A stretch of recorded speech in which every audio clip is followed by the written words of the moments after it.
name is Yulissa San Diego, and today I'm going to be talking about what I researched for my essay, which was how the Black Lives Matter movement and the Pillar of Knowledge correlate with one another.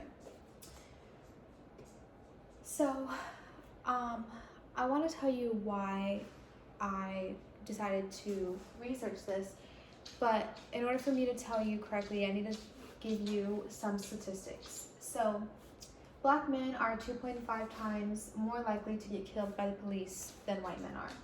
And obviously, with the circumstances of last year and the death of George Floyd, it had sprung internationally, and it really opened the eyes for many people, including myself, of how bad police brutality really is for African Americans here in the United States.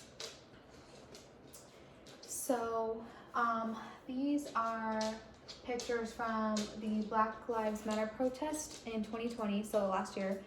And it's pretty amazing how even with a pandemic going on and kind of not knowing what the future is going to look like, people were still gathering with their masks and coming together as communities to fight for what's right, and really just spread the word and spread the love for African Americans who had passed away or had their life taken away from the police and from other racial acts committed against them.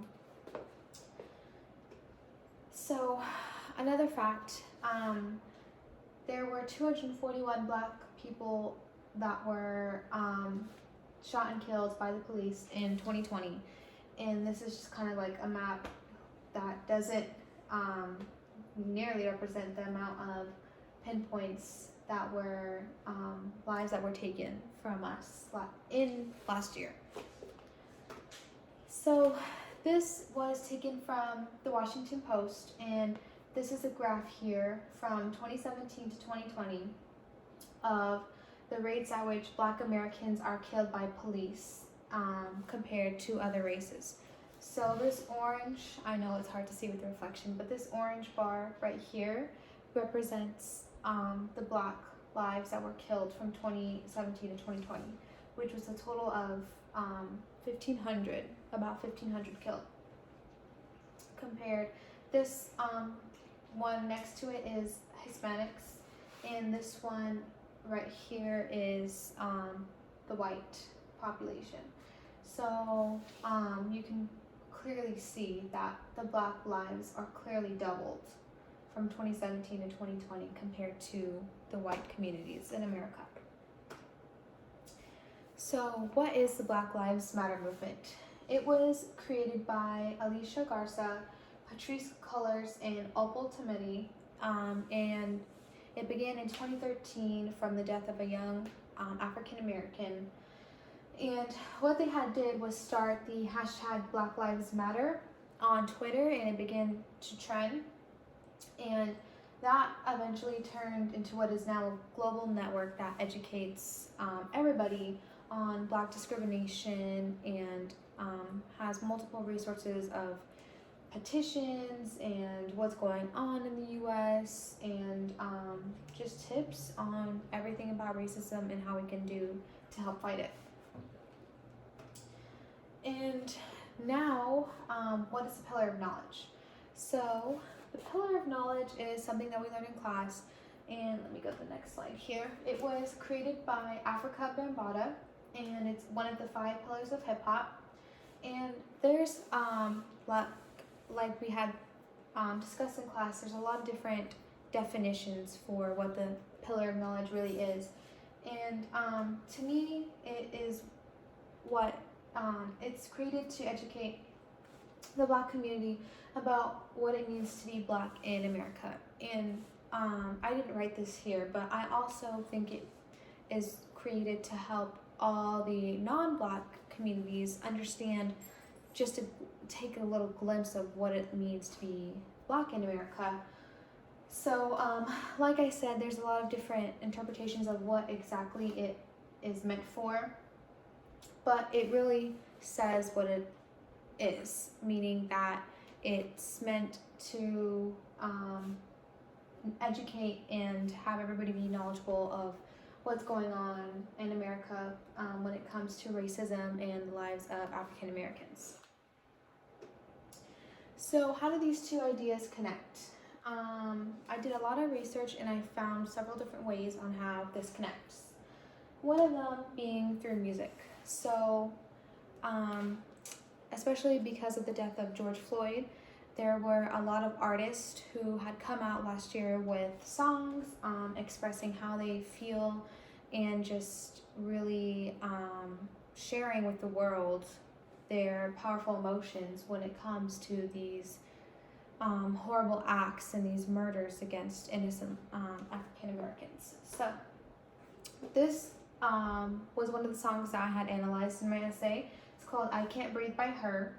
And I wanted to show you guys this verse because I thought it was really powerful. It says, destructions of minds, bodies, and human rights, stripped of bloodlines, whipped and confined, this is the American pride, is justifying genocide. So, really deep. And she's pretty much saying that America is a place where Black lives don't have the same human rights. There's families torn apart, and pretty much genocide. It's killing a race in all reality.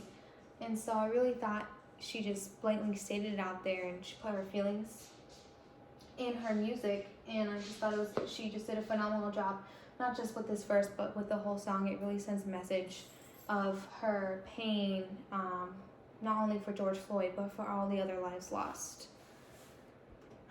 The second way is through education. Like I said, last year opened the eyes for a lot of different people, one being the educational system. So there's two scholarly articles that I had read about, and they're both educators wanting to incorporate racism and white privilege into their lessons as teachers. And obviously that is something that's extremely difficult to do because it's such a sensitive topic. But I wanted to share you guys what these two teachers thought.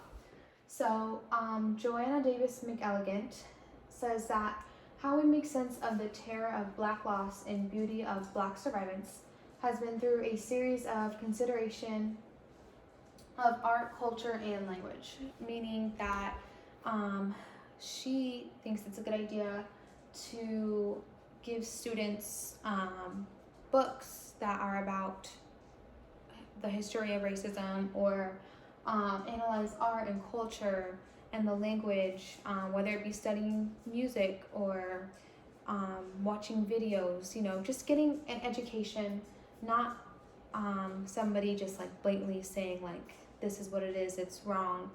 Yes, it is wrong, but I liked how she says that we can literally prove and get these kids to really feel how some of the African Americans feel living in America. And another educator named Margaret Parks says that it's not that the students do not want to engage in conversation, but their lack of prior knowledge and belief that mentioning race is racist makes the conversation uncomfortable. So here she's talking about mentioning white privilege and how they had conducted a research study. When this topic was brought up in the classroom, it obviously makes everybody uncomfortable. And so she had realized that it's not because the students don't want to engage because it's a sensitive topic, but it's because they didn't have any knowledge or prior knowledge that allowed them to be comfortable with mentioning these topics. So in that article, she kind of mentions how it was like the students' fault. She kind of blamed them for not like being as accepting or having different opinions, but it took a while for her to realize that it wasn't them and it wasn't necessarily their fault, but it was their lack of education is what caused them to be like that.